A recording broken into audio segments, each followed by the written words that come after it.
Regarding sole source request for inspection, service, and rehabilitation of well number 3 from CTW Wells and Pumps. And you've got sole source documentation in the packets for that. Does anyone have any questions on that sole source or on the supporting material? It looks like their pricing was reasonable, and they do have some experience in that work for us. If not, is there a motion to approve the sole source? Motion from Martins, is there a second? Second by Denny. Further discussion? Seeing none, members in favor signify by saying aye.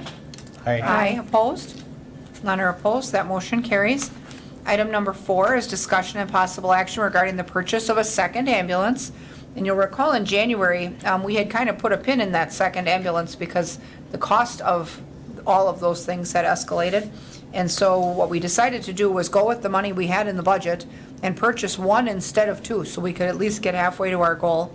And at that point, we had said to Fleet and the fire department to just hold on, let us see what we have for 2022 profit, and then we'll revisit this. Well, we know from our last meeting or the meeting before that when we adjust our 2022 investments to market based on inflation, there is not a profit from 2022 that one can spend. So what we have in the packet is the documentation from January substantiating the need for the second ambulance, but an updated cost, and of course the price of that unit isn't going down. So that's one thing that we have to figure out is where else we can fund that from.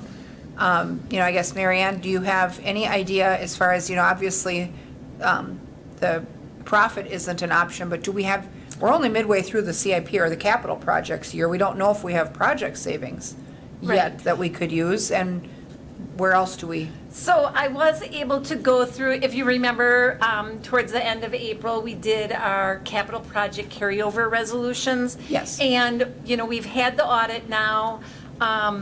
There were not any audit adjustments that impacted any of our capital projects. When I looked at the proceeds from the capital of 2022, in the bond proceeds fund, we did have about $455,000 left at the end of 2022 in there. We did carry over about $150,000 for some DOT projects, the 6th Ave, and there was maybe one other really small one. But those were the only commitments we had because we did a really good job of closing out all of our street projects for 2022 in 2022. So I think we could use that. There would be, just by, I guess, the hair of our chinny chin chin, we'd have enough money in there that we could apply it to this ambulance if you wanted. Now, those are borrowed funds. But, if the ambulance is going to last 10 years, we're amortizing that over 10 years. So it's not like we're borrowing that, and it's already borrowed. So, typically what we would do when we have leftover money from our borrowing, I either reduce the next year's issue, or I will hold it to see if, and allow that to be like a contingency for other projects. Because oftentimes when we're going through the bidding, we'll have estimates come in higher than, or the actual bids come in higher than estimates. We're pretty much, now that it's June, we've pretty much vetted all of our projects for this year. And so it would just be, I think our risk would be if we had quantities higher than expected, or we ran into something with those projects that was unexpected. But that would be the risk that we would take. Right. Well, and So most you of would them are have- in progress, so that's helpful. Right. What are your thoughts, committee? I mean, obviously, if that leftover funding is from the 2022 borrowing or debt issue, and we're about to issue a parameters resolution for the 2023 projects. So what are your thoughts on diverting that? I don't think the ambulance is ever going to get any cheaper. I feel like it's only going up the longer we wait, and the documentation we have in the packet indicates that this is the last one that we need to switch out to get on a reasonable replacement schedule for these, because this would then help with that oldest one that they're still running. Carol? I wasn't sure when I was reading this through. I saw something that said, I think it was earlier when we had discussed it, like early in the winter, about ordering the second one in January, or in 2024. Would this be ordered now or 2024? I wasn't sure. So I think what you're looking at there is if we order it now, we'd get it in late 2024. So I'm just looking at an email he sent me today saying that the, let's see here, that the demos that they all have on hand will likely disappear within the next 60 days. So, you know, if we get in on one of those demos, we can have it here by next year, which we truly need. The other one's due to get here in October. Now it's looking like it could possibly be October, November for that first one, and we continue to have struggles with the 5 ambulances that we have right now, so. This October or next October? The first one will be here this October. This October, The okay. second one could be here as early as July, depending on, you know, if we get approval and how quick we. Get a make demo or not. the Well, and with purchase one order. council meeting a month, I mean, we may have just some delay there as well because well, July 11th, I guess we meet. If we would expedite the minutes, we could get there, so. Right. What are your thoughts, committee, if we would allocate that unspent 2022 capital borrowing towards this vehicle? Go ahead, Doug. So it's currently in the 2024 CIP request that you haven't presented yet? Not for the No. ambulance, no. It was it's motor pool. So it's a vehicle replacement, so it's not a separate CIP. We don't rank motor pool in CIP, so it would be unused project funding that we had borrowed in 2022 that we would change the purpose on to purchase the ambulance. Because the projects that we borrowed it for came in under. Right, okay, so we have an amount in the 24 CIP for the motor pool for the fire department replacement. Well, it's actually from 2022. So we would have to do a budget amendment for 2023 to say, we would increase the motor pool, we would do a transfer to the motor pool, or we would spend it right out of the capital projects fund. But right now, there is no line item in that capital projects fund for a fire Okay, truck. There's a motor pool request But I every think- year, but it's not for that, right? So, But if you want, if that truck wasn't going to come in until 2024, I guess that would be your other option. Did you say it wasn't going to come in until 2024, or? The second one could be here as early as July 2024. Okay. If we order it in the next 60 days. So that would be another option, is to say, we're not going to use these bond proceeds. We're going to allow DPW to order it and then make a commitment to, you put a earmark in the 2024 budget up front. Yeah. Which is kind of what we did with the firehouse, the Right. Station 2. that We- would be we another option. Put That a would be- placeholder in. I think that would be more. So just to speak on some of the confusion, I think, is that there is for the CIPs that are going to be presented at the end of this week, there is a request in '24 for another one. And that's because the suggested life is actually only 6 years. So we're good because we'll order one in '24, but we won't receive that one until '25. So trying to plan ahead. So this is to take care of what we got now so far behind. And then the CIP that's going to be presented at the end of this week will be to try to stay on that pathway of correction. Okay. All right. Which Solomon and I have been working diligently too, looking at some of our other vehicles in the fleet, like the ladder truck. You know, it's a $1 million purchase 10 years ago, and it was coming up here pretty quick when we pushed it back 5 years, determining that we could make that truck last another 5 years for as much as it's used, as well as pushing back the boat 1 year for replacement. So we've been looking at other things because we understand that, you know, there's a lot of costs associated with these vehicles nowadays. We also removed the smoke trailer out of replacement. That was another $50,000 we were able to not have to worry about there. Okay. Makes some sense.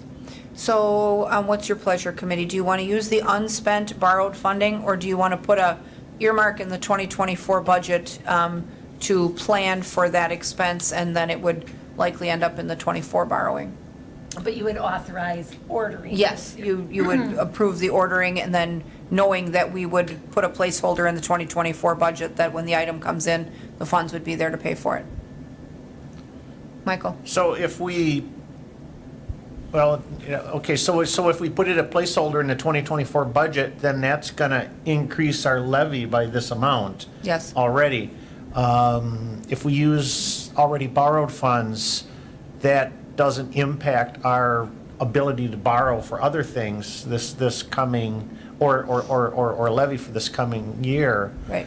But now I'm a little bit concerned if we're looking at a 6-year lifespan of the ambulance on a 10-year note. So, I don't know.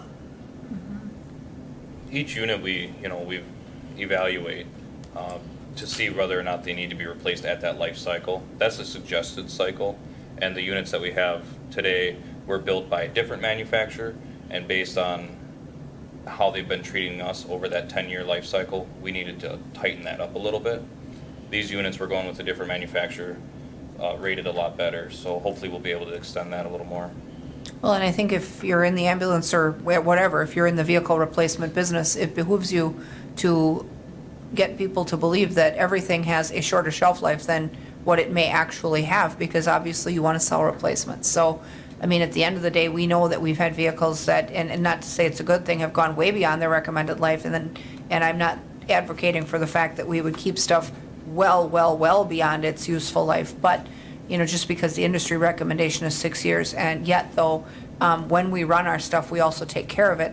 And if we're keeping up on the maintenance, and we know that we could get 7 or 8 years out of a vehicle that someone says is worth 6, I think it behooves us also to get the practical life out of it versus just the recommendation. So knowing that we need to kind of look at stuff with a 6-year eye, it would be my hope that if stuff is in decent shape, that if we can get that extra year or two out of it, that we would do that and maybe extend that schedule less than we've been, but more than they say, Absolutely. if that makes sense. So, Yeah, I guess the two we're replacing, they're 9 and 10 years old, so it's, right. But- And so even if a person got 7 or 8, you're still ahead. you're still ahead, but correct me if I'm wrong, the last 2 some years, they've been nothing but, they've had a wealth of issues, so. Yeah, and some of that is because of in-house challenges as well, being short on staff and whatnot, having to send them out, and of course, when you send them out, then you're in a line. You don't get to create the priority. Is it switching body type? Because I see that these were, the old ones were I think they were a Dodge, and the new ones are going to be a Ford chassis. Is that going to make a difference Yes. for maintenance? Or? So the chassis will be different as well as the body builder. It'll be the same style body platform, but the builder will be different. Okay. Okay. And I think I explained too with some of these costs, we're about to go into CAS accreditation and be the 3rd department in the state of Wisconsin, hopefully here in July, to be CAS accredited. And in order to do that, you have to show that you're meeting the standards in your ambulances, which these two do, that the Dodges that we have do not. I don't Oh, know okay. how that weighs in, but, being CAS accredited is huge for the city and for the department. Well, it matters because we've made a huge investment in time and effort into getting that in the first place. So Right. I think that definitely matters too in our decision making. But I do have some concern about hamstringing our ability to borrow or adjust, or I guess levy dependence is concerning to me for using the 2024 funds when we know that we have the 2022 funds sitting unused and the projects are completed and built. I mean, if we're done with that project year and we know that there's no surprises on the horizon, it would make sense to use the money that we've already borrowed. I mean, you're already a year and a half into the life cycle of whatever that stuff is. So, go ahead. Well, what would we do with that money otherwise if taking that other suggestion from Mary Ann to put it into 24? So where would that?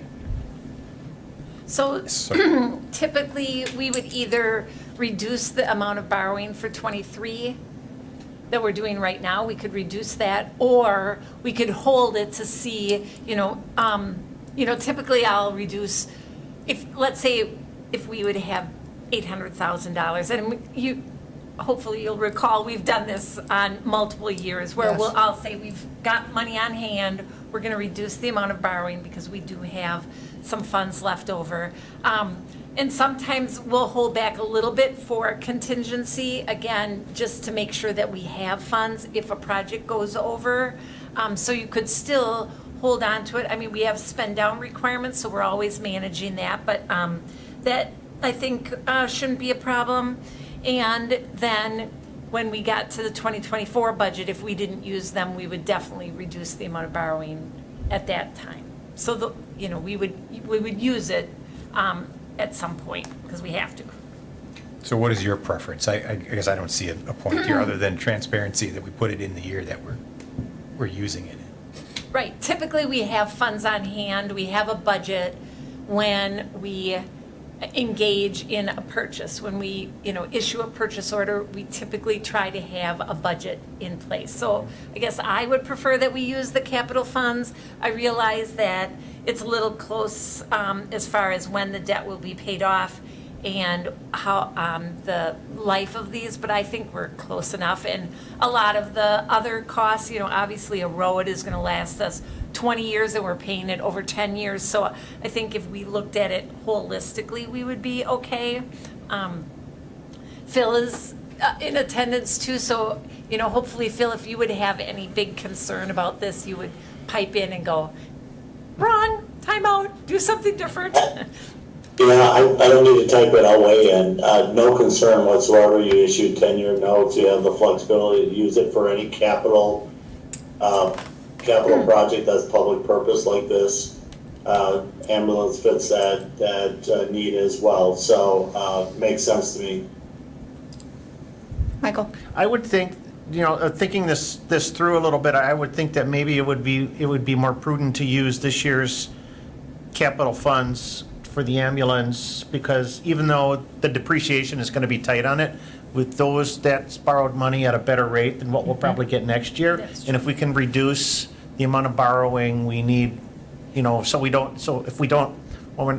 have to add that additional borrowing next year, I think we'll be slightly ahead. Yeah, the 2022 rate has got to be better than what we're going to see this year and next year. Yeah, So that makes a lot of sense. So with that said, I'll make a motion that we use this year's capital funds for the Okay. purchase So of we the would ambulance. submit, there would be a budget Yes. mod on July 11th. Yep, so there's a motion then to authorize the ordering of the ambulance and designate the purchase to come from the unexpended capital borrowing from the year 2022, so that with that purchase order, then the funds would already be there to underpin it. Is there a second? And I would second that. Okay. Because that's kind of in my. Okay, second from Lukens. Any other discussion?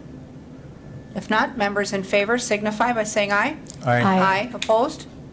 None are opposed, that motion carries. Thank you. Thank you, everybody, for that. Let's see, so now we're up to the borrowing, item number 5 and 6. So item number 5 is discussion and possible action regarding the resolution authorizing the issuance and establishing parameters for the sale of not to exceed $11,170,000 in general obligation promissory notes, Series 2023B. So that's our first one. And like we have done in the past, this is a parameters resolution which allows them to go to the market at the right time when they can get the best rate and the best offers. So, then they would execute that effort and then report back to us is what we've been doing to give them a little flexibility. Phil, do you have anything on this for us at all? Well, this is a follow-up to our meeting 2 weeks ago. Yes. If you recall, we had a rather lengthy discussion about TID number 3 in the land purchase fund. So those have been removed from the first issue. That's why we have a second taxable. Okay. Again, you wanted more flexibility in your ability to sell land if you choose to sell the land versus really being restricted in how you could treat those lands going forward if it was tax exempt.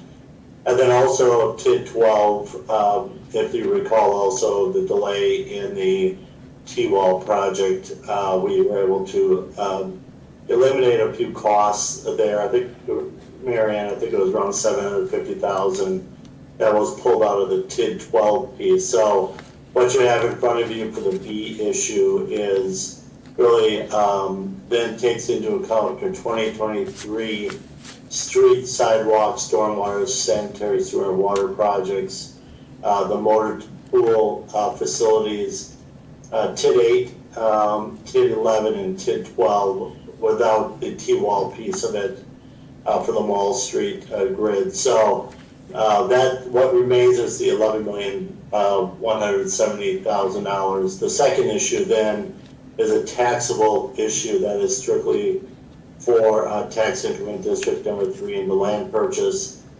Due to the life of that district, you'll see that it's a 5-year issue. We're doing it as non-callable. That will make it a little more attractive, and hopefully we'll receive a few more bids on that issue. And in regards to the parameters and timing for these, what we're looking for tonight is to move these forward to the council, which would take these up on July 11th. We would have the rating call mid-July, and we're scheduled now for August 3rd is when we would take bids on both of these issues, and then the closing would occur on August 23rd, and that's laid out in our 2 pre-sale reports that we have included in your packet. The one last thing I would say is, we've always had, working with Mary Ann, a target that related to kind of keeping the debt service levy rather flat, and we saw a little bit of a bump last year in that. We're able to kind of maintain that at that level, at least projected with this borrowing. So we don't expect to see a spike at all in the debt service levy due to these financings. Okay, good to know. Committee members, any additional questions then on this first issue? Go ahead, Doug. On the campus trail, I thought it was a $2 million plus 400,000 grant opportunity there. Is there a grant part of this? There is a grant, but the grant, we needed to the whole 2.4 plus the grant to get the project done. Yeah. Okay. So the borrowing is what's left after we were Yeah. awarded. Okay. All right. Additional questions? Yes. Go ahead. Can I ask one more? Yeah. So the mall portion, so none of this is entangled in the delay issue? Right, so we pulled out, it turned out to be about $1 million, $1,020,000 that came out versus our meeting last time. Some of that was related to the street projects, and some of it was related to the parking ramp we had in there to make some improvements to the parking ramp. We got some quotes, they were super high. We looked at timing of that and decided that we would be able to delay that because it had to do with, and you're jump in at any time, it had to do with the elevator of the Pennies ramp. And there isn't a clear use for the Pennies building yet. And given that there's going to be a lot of construction in that area, we were concerned that we would make improvements and they could get damaged during construction or demolition of the Pennies building. And so we decided to not do those improvements. Okay. So we'd hold on those So until we that- know a little bit more. Yep, that created an additional savings. Oh, that's good. Additional questions or comments? If not, is there a motion to approve the parameters for this first debt issue? Motion by Watson, is there a second? Second by Martins. Further discussion? Seeing none, members in favor signify by saying aye. Aye. Opposed? None are opposed, that motion carries. Next one, same deal, this is the taxable one, like Phil mentioned. Discussion and possible action regarding resolution authorizing the issuance and establishing parameters for the sale of not to exceed $1,280,000 in taxable general obligation promissory notes, Series 2023C. Does anyone have questions on that item? If not, is there a motion to approve it as well? Motion by Martins, is there a second? second by Watson, sorry. Further discussion? Seeing none? Oh, go ahead, Yeah, Doug. just, so this is for the county materials property? Yes. Yes. And has it already closed? We've Yes. exchanged? Got it. Yep. And this, like Phil said, will be paid off in 5 years. Yep, okay. So with that, additional comments or questions? Go Yeah, ahead. I opposed this originally, and I'm going to oppose it for the reasons previously stated. Okay. So the members in favor signify by saying aye. Aye. Opposed? No. We'll record one opposed. Both of those items will go to council for next Tuesday, or for July 11th. Thank you. Thanks, Phil. Thanks, Phil. Okay, so then we've got number 7, agenda item number 7 is discussion and possible action on federal building facilities loan and related budget modification. And so, and I believe we've talked about this before, Metro Plains was requesting some help on some repairs that were necessary at the property. And I believe we have Tammy in the room with us if you have questions on that particular item. Let me switch back and forth between the packet and the agenda. Does anyone have any questions on that federal building loan? I think we've discussed that last time too, so. Is there a motion then to approve it? Motion from Lukens, is there a second? Second by Martins. Further discussion or questions? Go ahead, Doug. Yeah, I apologize. I think I was at the meeting, we had this discussion. Wasn't there some, didn't this get sent back to take a look at how it's financed with the, how it coincides with the Section 42 duration, where it's going to potentially come due before this amount? Am I misremembering I that? don't think it was to coincide with the rent restriction. I think it was to coincide with the life of the TID, Correct. wasn't it? That's why we Right. went with the 8-year term versus We went with a 10 shorter or term so 15. that the TID didn't expire first. Correct. Okay. But the rent control restriction wasn't part of that discussion, right? Correct. There was some discussion when we took this to economic development about how the repayment was to be addressed. And they asked that the rent that was being not paid during those 8 years would be added to the end of the loan so that we would get it all back versus forgiving that portion. So that's Okay. what this modification So does that was done. rectify. Okay, thank you. Okay, And so this would come out of TID 3, which is where the original funds came from. okay. And so with that, we have a motion and a second on the floor. We got our motion and second? Yes. So members in favor signify by saying aye. Aye. Aye. Aye. Opposed? None are opposed, that motion carries. Item number 8 is discussion and possible action on authorizing the submittal of a Wisconsin Elections Commission subgrant application to help offset the cost to purchase redesigned absentee ballot envelopes. And so you've got some documentation in your packet from Caitlin about that. Does anybody have any questions for her on that subject? We do have her on WebEx if needed. It seemed that what she had laid out there made sense, so. If not, is there a motion then to approve? Motion from Watson, is there a second? Second from Lukens. Further discussion? Seeing none, members in favor signify by saying aye. Aye. Aye. Opposed? None are opposed. That motion carries as well. Item number 9 is discussion and possible action regarding the 2024 budget, shared revenues, and budget goals and directives. So this is kind of a generic, broad-based item.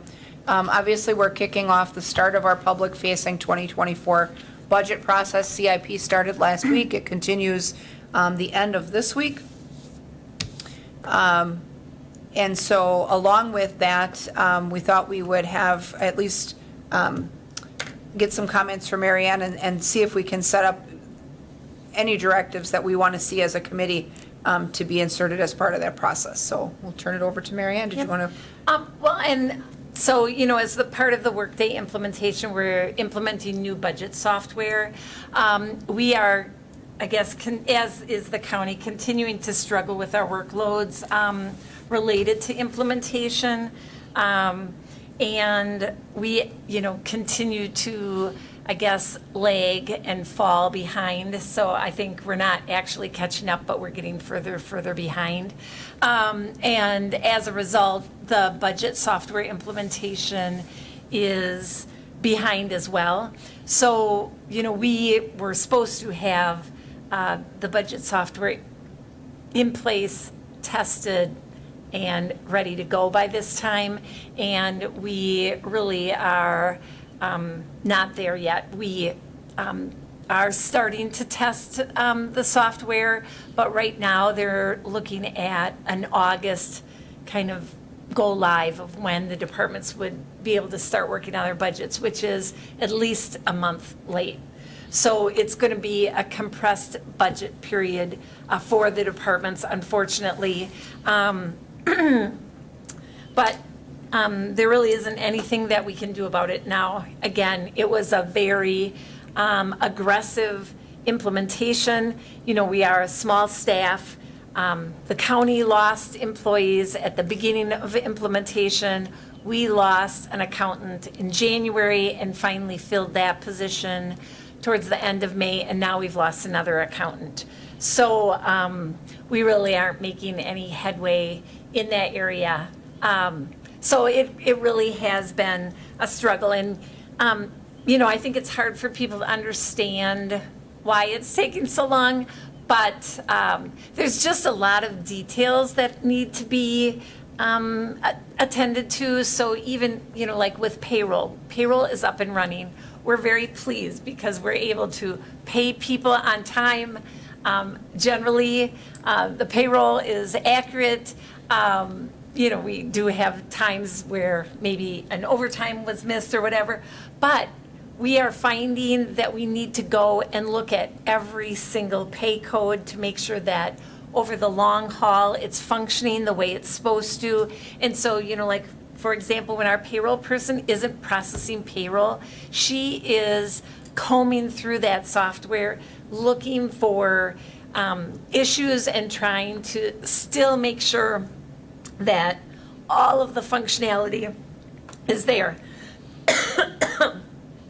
We're kind of continuing to struggle. I have acid reflux. This time of night, it's really bad. That the reporting is functioning properly. But I just wanted to prepare you that we are struggling with budget implementation. I need to take a little sip of water. So that's kind of an update on that. Okay, and so ordinarily, where we start is we conduct, or we at least start our capital project committee discussions in June or July. So those are on track. The requests are in. That committee is meeting. It includes 2 citizen members, so that's meeting. The second presentation meeting is the end of this week. Then we'll meet in July to do our ranking, figure out what projects we want to move forward to this committee to consider building into the budget. Ordinarily, as a committee here, we don't, the staff and the mayor's office and the finance department work through the draft budget before we ever get to our workshops. Ordinarily, we hold our workshops in October, and we try to at least get our public hearing on the budget and our vote on the budget done during the month of November, so the tax bills go out on time early in December. So, I think we can be flexible on the workshop schedule and we're going to have to be.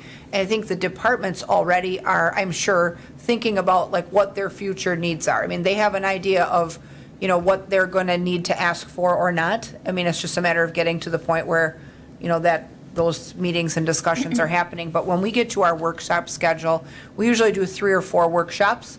And I can't emphasize enough that those workshops are they're open meetings, they're open to every council member, even if they don't sit on this committee. And so at that point, if there are things that, alders that are not part of this committee, or those of us who are, know that we need to see, things that we want to advocate for or against, things we want in or out, whatever.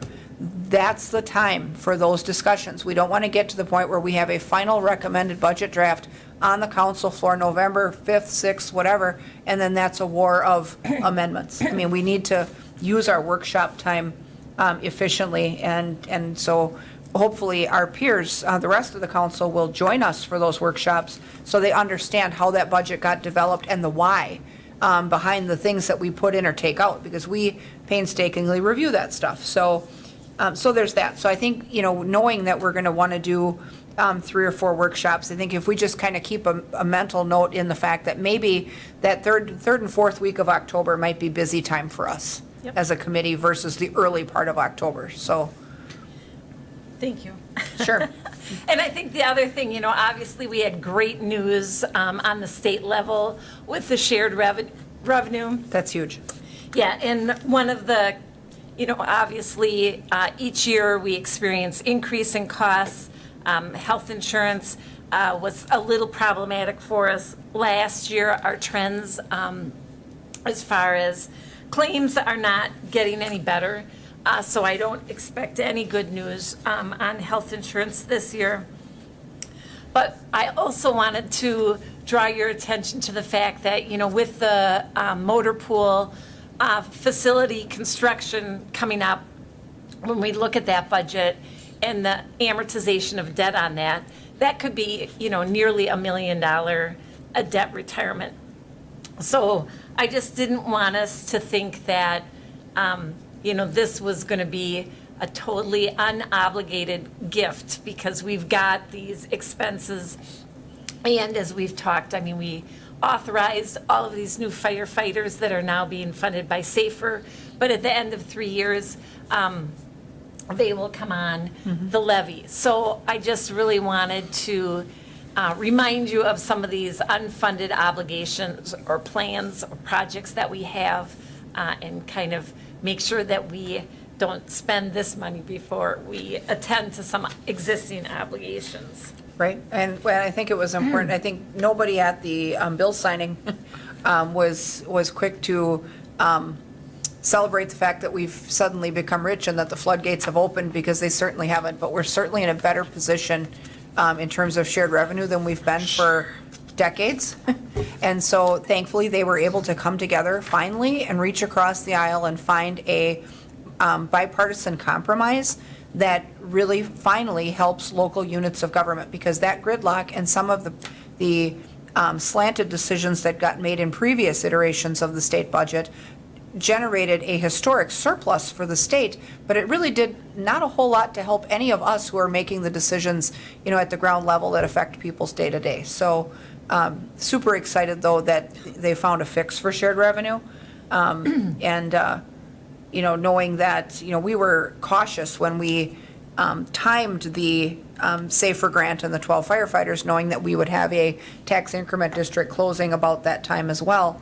But, the shared revenue in multiple facets is really going to help us. So, same thing with an increase in transportation aids. If that comes our way, we're also super appreciative. So, I think anytime that, we aren't left out there alone to fund these obligations and fund our community's needs with either levy or user fees and more of all of it, we're going to come out the other side in a better place. So as far as the workshop series or the structure of the workshops, is there anything that any of you want to see that maybe is different than we've done before? I think we've all done it a couple times. So are you satisfied with the, we get the budget draft that's been vetted by the internal staff, the departments, then we'll get the CIP recommendations from the CIP committee. And, at that point, that really is where we analyze where the revenue runs out and what the deficit is, and then figure out how we're going to close that gap. So, are we going to add tax, borrow, or cut, really are the choices. And so those are the decisions that we grind out in the workshops. But anybody else have anything that they want to see? Doug? Yeah, I've got a couple of questions on what was stated, and then I have some comments. First, Marianne, what is your confidence level that we're going to have this in August? Because I think last year we passed the budget Thanksgiving, a couple of days before Thanksgiving. Oh, yeah. So, that typically would continue. So the budget would go to council for approval in November. Because you really can't. With or without the software? Right. Oh, absolutely. It has to. So the Yeah. public hearing is the first meeting of November, and the ratification is the second. Yes. Okay. So the one year we missed that date, we sent the tax bills out a couple weeks late, and people were super upset about that. So we have to adhere to that. So, I mean, assuming the modules are delayed for the budget software, do you use the old software then? That's what I think we would do. Have to revert yes. back? Okay. Or we could experiment with zero-based budgeting. Well, Just joking. Okay, I do have some, I guess what I would call relief for the taxpayer consideration. And one of the things we talked about with regard to the water utility rate increase, and the pilot payment is somewhere in the vicinity, and I couldn't find exactly what we settled on, but it's budgeted at 2.5 million for 22, 23, and I think 24, but we had discounted that somewhat, like 500,000 if I remember right. Yeah. What is our plan for 24 for the pilot payment? I expected that it would stay the same as 23's, whatever the resolution was. I thought it was like 1.5 million. I think did we Yeah. not freeze it at the 22 rate? I thought. For we didn't- water, yeah. Right, we didn't take the increase that we Yep. were entitled to under the agreement. So if we maintain that same level of freeze, Yep. you know, if that's, but the draft budget should include that projection, right? Yes. That we're not getting any increase there? Right. Okay. Okay, because I guess my thought would be if we can mitigate further increases, or we could take some of that pilot load off of the utility, we would be passing it on in a more fair way to the ratepayers, and instead of a disguised tax. And I don't know what the total percentage is, but Well, part of the argument, I think, to be had there is knowing that the pilot payment, any charges that are spread out across the utility, there are more utility users than there are property tax payers in general. So, you know, if you reduce the pilot payment and you do a favor for every water user, you are not necessarily doing a favor for the taxpayer, because where you fall short, you're going to have to either cut, borrow, or tax on the opposite end to make up your reduction. Is that not the case? I mean, we have this scale that tips left and right, so. well, it's not necessarily about doing a favor, but if you're counting your taxes paid, it's a whole lot easier to see it on the tax bill in real terms, as opposed to, okay, I've got an extra 2 million coming out of the, I mean, our water rates are going up and people aren't going to like it. Well, but So there this are- would be an opportunity to soften that blow. Right. There's And we also- talked about it, so I guess Yeah. just trying to understand, what is the pilot? How do we calculate it? And is there an opportunity to mitigate it or get it to a, Yeah. maybe what I would call a more reasonable level? Yeah, and it's really about spreading out that pain as well. I mean, you think about who gets water bills. There's people that don't pay property taxes, including tax-exempt institutions that get water bills. So, I mean, that really does spread out the cost of the PFAS fix, the water usage, the plant costs, the sewer upgrades, all of that. I mean, there's a way more users. You don't want to always necessarily have to balance that on the backs of property owners, either building owners or homeowners, because there's an awful lot of people that draw water, or organizations and facilities that draw water, a number of which are tax exempt. So when that favor comes to roost, you know, whatever little bit of savings that you would generate to a household income on this side, you've done a mega favor for schools and churches and hospitals and places that don't pay any property tax. So, you know, that's, But water is not, I would argue, is not a property tax. So it's a rate for the service. And you know, arguably, we are taking a pilot because there are other costs associated to the city for that. But I mean, Right. I've gotten calls and I've gotten emails already on the water rate increase. So it's something we're going to start to face, and we It need is. to be cognizant of it. it is, and I think that, you know, we get to a point where we kind of find ourselves, when it comes to utility versus, you know, pilot payments versus taxation, we find ourselves on a seesaw. So if you make a change on one side, chances are you're going to have a negative consequence on the opposite side. So, Eric?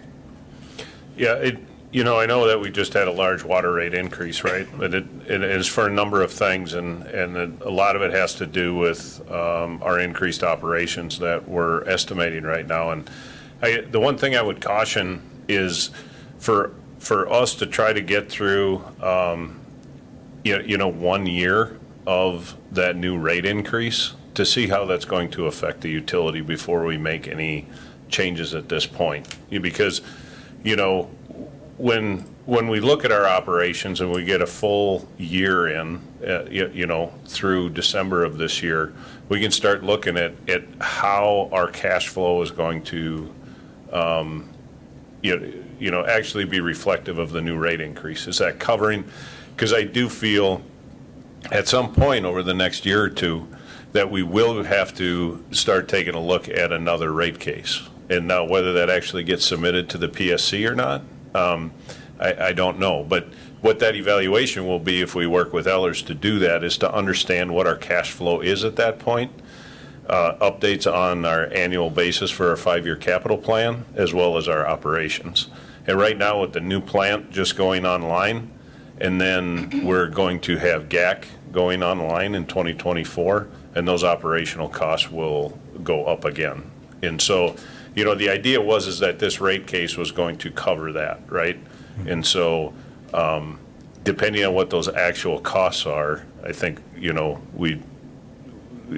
I think your point, I understand your point. I hesitate making large, drastic changes and, you know, and how the budget is when we don't exactly know how this rate case is going to affect us. Okay, but you're certainly not asking to Yeah. pay more in No. the pilot, In the, for the pilot payment to the city. no, not at this point. I would like to see like what the council had done and voted to keep it stagnant at this point, to keep it stable as possible. Absolutely, yeah. Okay, that's Yeah. my point. Yeah, Thank you. okay. But there also had been talk at one point about a substantial reduction and changing that to zero, and we had all kinds of ideas that we threw around the table. And that also is a swift pendulum swing that could really affect the analysis of all of these things that we don't quite know yet. So, but with the rate, PSC approved rate increase, originally the request was 60%, but did I see that they were awarded 54? That it was somewhat less? That was the impact to residential, an Oh, average okay. residential user, right? Okay. So across the board, our revenue went up like 62, just over 62%. The original request was 65, a little over 65. Mm-hmm. But the impact to a residential user, because, you know, not everybody pays the same, was in the, a little over 50%. So on average, it was Yes. 54? Okay, Yep. that Yep. makes some sense. Yep. Okay, just to clarify my point, I'm not asking to take the pilot payment to zero. I'm not asking to take it up to 2.5. Oh, that wasn't you, but there were I want others. to consider, we have this additional money. Yeah. Let's look at that Yeah, as a way to mitigate and to soften that, Yeah. that rate increase. And, you know, if it's, keep it flat, keep it flat. But I want to understand it. And Yeah. in the context of why we have a pilot and how we derive it. And all of that. well, and the other thing we know, like with the utility, is that in the last year or two, we've had the luxury of ARPA funding to apply to offset their borrowing. And so once that runs out and that luxury is gone, they're going to have to resume their own debt borrowing for their portion of road projects and their portion of water sewer projects, where the last 2 years they've not had to do that because we've been intentionally working to improve the health of the utility. So, you know, with that looming on the horizon as well, it's good that we do some data gathering this year for sure. Anything else that we know that we want to look at building into our workshops? I think the structure of the workshop is positive. I mean, it allows us to network with the departments. It's a great question and answer. It's a working session for us. It allows us to also hear from our peers. The draft budget gets posted to the website so the public can read it. And then they can watch the workshops or even attend in person and see us, you know, work that through to a finished product. So, you know, I think that's a sound practice because it's transparent, it's public facing. Everybody can see, you know, how that document got developed and, you know, what we made decisions on to, you know, keep, delay, or cut. So, if no one else has any other suggestions, we'll kind of move forward on that basis and we'll let the finance department tell us when they are ready for the workshop series, just in case there's some implementation delays on the software side. So just knowing that we kind of have a pencil date on the calendar for maybe the third, fourth week of October, hopefully. Anything else that you have on the budget, Mary Ann, as far as? Okay. All right. Then what we have left is item number 10, the 2023 financial report through May 31st. Yeah. So I was able to extract a report out of our financials. You know, I didn't point to any major problems. One thing I would note is, you know, there is some timing issues. For example, if you look at the parks budget, it shows that we've only spent like less than $2,000. Even, is that a deficit? Oh yeah, about $2,400. So one of the things that we haven't been able to accomplish yet is the county actually billing the city for our parks. So historically, they. For all the time, all the vehicles, Yes. all the projects, So okay. what they were doing is billing us every month, and then we would pay them, and that would be our park expense. But they haven't been able to generate an invoice out of the software to bill us. So that would be an example of some of the delays. Another example would be motor pool. We haven't been able to actually record the motor pool charges to the departments yet this year. Again, one of those details that we're still working on, how to manage that entry. We do have, Public Works has done a good job. They've found an alternate solution to actually generate those costs, but we haven't figured out how to get it into Workday yet. So, you know, we still have work to do, but I didn't see anything in the budget at this point that was causing any dramatic concerns. And so I'm going to try to produce a report every month. And this was a pretty comprehensive one. We had to have a report for some of the grants that we're submitting through the bill funding. And so I gave you the format that they needed. But it is pretty comprehensive as far as giving you all of the funds and where we are budget to actual on those. Sure. Well, and that's helpful, because then we'll kind of get back to a little bit of an analysis that, Yeah. you know, if we're at half the year, in theory, we should be at about half the budget, Yeah. so. But yeah, if you're not seeing any red flags, that's awesome. Does anyone have any questions on the report? Go ahead, Michael. I'll start. Okay, just to kind of familiarize myself here with the new Yeah. report layout. One of the columns we have is sum of actuals and encumbrances. Yes. So an encumbrance is, I guess, explain that to me Sure. again. It would be a purchase order. So for example, if you look at the refuse column. Yeah, I was going to point that one out. So we issue a purchase order at the beginning of the year for the entire contract. And so then, as we draw that down, it shows in the actual, when we actually make a payment, that shows up in the actuals, and it subtracts it from the purchase order. Okay. So that's why it looks like it's all spent. So so I'm correct in my thinking that those are funds that have been committed, Yes. and then they just draw down through the year. Yep. Okay, and then I guess one other thing is that at some point in time, I know Workday's new, but will we get to see like last year's numbers versus this year's as Yeah. moving forward? So that's one of the things that's on our list that we're getting ready to do. So we have to load all of our beginning balances yet. So, you know, like our cash balance, you know, any receivable balances. And the consultant had recommended that we wait until our audit was over, and then we would do that load. So in fact, this last Monday, I reached out and said, hey, I think we're ready to start working on that. And what they're going to do is load so previous to 2022 will not be in Workday per se. We're taking it out of Kayent and putting it in Prism, which is I guess a data storage area. But 2022 will actually be in Workday by month.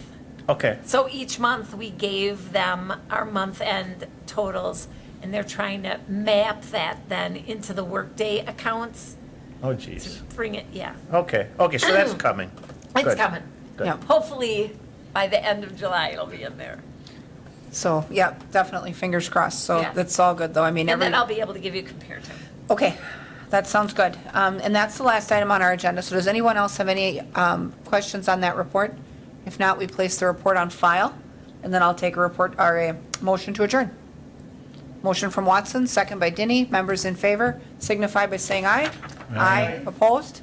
No one's ever opposed to adjournment. All right, so we'll stand adjourned then, and the items we passed tonight will be at council on July 11th. So thank you, everybody. Yeah. Thanks. It's okay. It happens. It happens.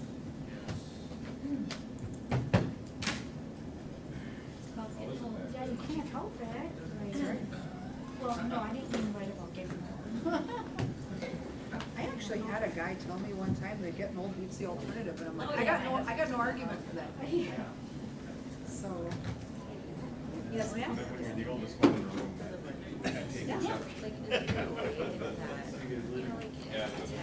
Only as old as you feel. Our, requests and that kind of thing too, the strategic vision, the plan. Yeah. Is there a way that we can see that like a little bit more so that we can actually like show that we're using this plan? Sure. And that the things align? Well, and on the stuff, I mean, if there's, like, especially for supplemental requests, we could take a look at the rating matrix and see if principles of that strategic plan fit in that matrix. Like, we could assign points to items that more closely dovetail with, right? So, we could look at the score sheet and see